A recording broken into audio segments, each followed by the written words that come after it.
What's up, guys? Welcome to G Whiskey. I'm Jeff. This is a channel where I offer my thoughts and opinions on a specific whiskey, and every once in a while throw in other whiskey-related content. Today we have yet another list. The award season train keeps chugging along, and today we're going to be covering my top 5 non-budget whiskeys of 2023. So another fun one. Stick around.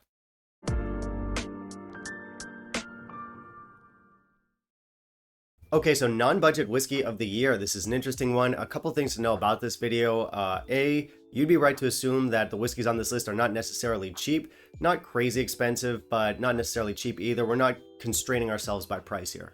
And B, these are actually my favorite whiskeys of 2023. A price constraint is just that. It's a constraint, and I was working with what I felt was very, very good, but also very affordable, and that's not the case here. So I do think that the whiskeys I've got on this list are the actual best whiskeys that I had in 2023. Again, no like weirdos, no single casks, no one-off stuff you can find, stuff you can get. Now, as you guys know, I don't like repeating myself, and I do try and give you guys fresh content every year, but there are always some carryovers, and that's the case again this year. Listen, if I had a top 5 whiskey in 2022 that I felt really blew me away, one of the best whiskeys I had of the year, and it continued to do that throughout 2023, then it bears mentioning here. And I guess that's all of our basics covered, so yeah, let's get fancy, folks. Let's pull out our monocles and our top hats. Let's verbally abuse the waitstaff at our favorite fine dining establishment. And let's fire the help for making unwanted eye contact. We're living the high life here, folks. Oh, and as usual, guys, I do have a mystery pour in the glass here. It's a beautiful whiskey, so make sure you stay tuned after the list, and I'll share with you what that is. And yeah, that's it. Leave a like. Likes are free, by the way, since I'm told some of you peasants actually care about the prices of things.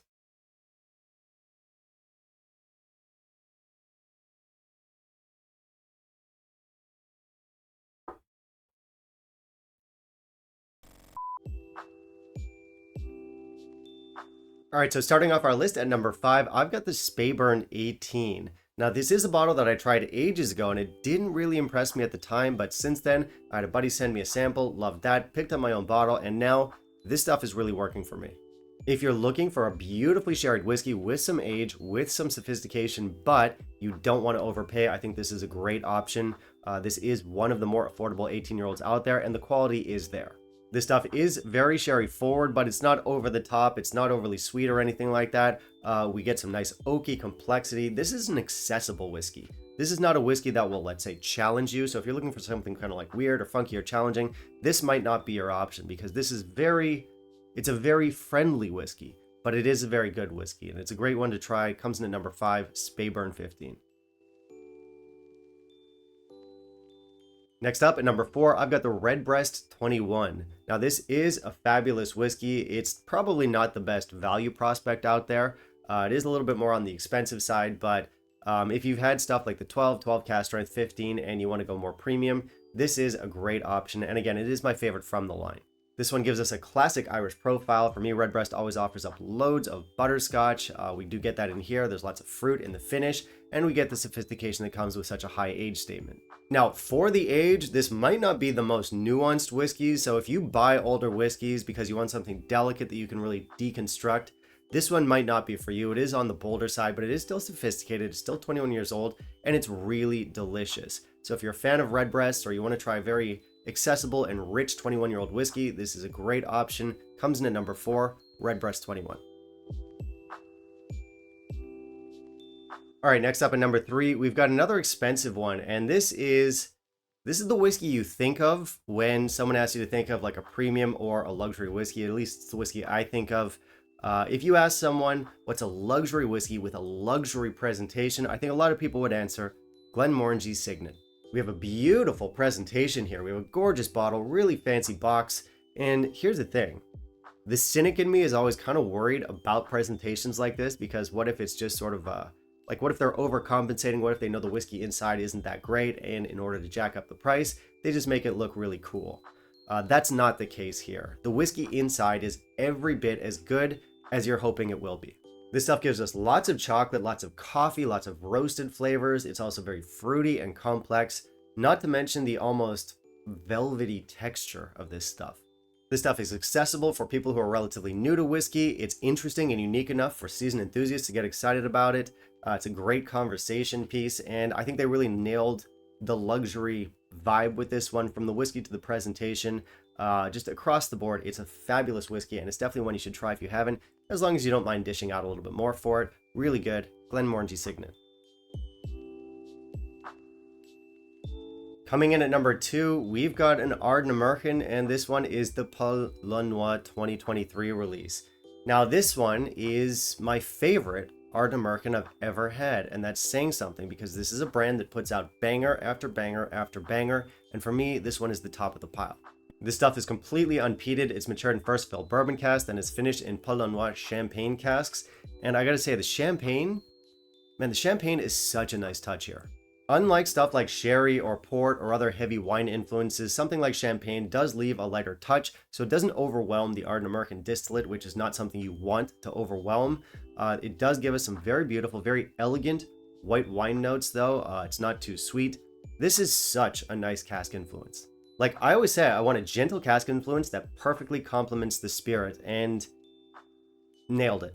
This is cask strength and full flavor, but it's also delicate and rounded and complex. It's absolutely gorgeous stuff. It was even in consideration for my number 1, but the number 1 spot just kind of edged this one out ever so slightly. But man, this is good. Unfortunately, though, this one is not a super wide release. It is a limited annual release, and I think it might be tricky for some of you out there to track down. So another good reason not to put it at number 1, but if you do come across it, I highly recommend this one. This is a gorgeous whiskey, and again, my favorite Arden American, and that means a lot. So comes in number 2, Arden American Paul Longo. Okay, so we made it to the top spot. This is unofficially my real whiskey of the year, since we don't have a price constraint. This is a whiskey that popped up on last year's list. I think it was number 5 last year. It jumped all the way to number 1 this year. It is incredible whiskey, and that is the Longmorn 18.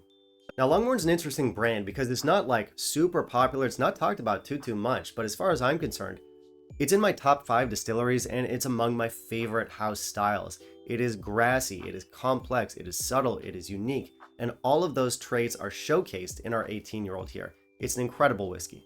Thing is, though, if you're looking for a lot of like peat or sherry, or if you're looking for like a dramatic whiskey, a whiskey with a lot of fireworks, this one might not be for you. It is more of a subtle, straightforward whiskey. It does give us lots of age and complexity and nuance and sophistication and all those other fancy adjectives, but yeah, it's not dramatic. And honestly, I like that about it. Personally, this is very much my style of whiskey, and as far as I'm concerned, this is actually one of the best bottles of whiskey I have on my shelf. I really think it's great stuff, and I think it's overlooked by a lot of people. Check it out if the description sounds interesting to you. Longmorn 18. Alright, so that was it. That was my top 5 non-budget whiskeys of 2023, and unofficially just my top 5 whiskeys of 2023. Now, of course, this is the part where I ask you guys what you think, but I want to be a little bit more specific because this is, award video number 97, I believe.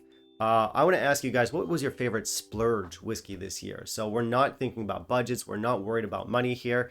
Did you try anything that was a little bit more on the premium side that you wouldn't normally pick up, that you thought, okay, wow, that is something really special? If you have, let me know down below in the comments.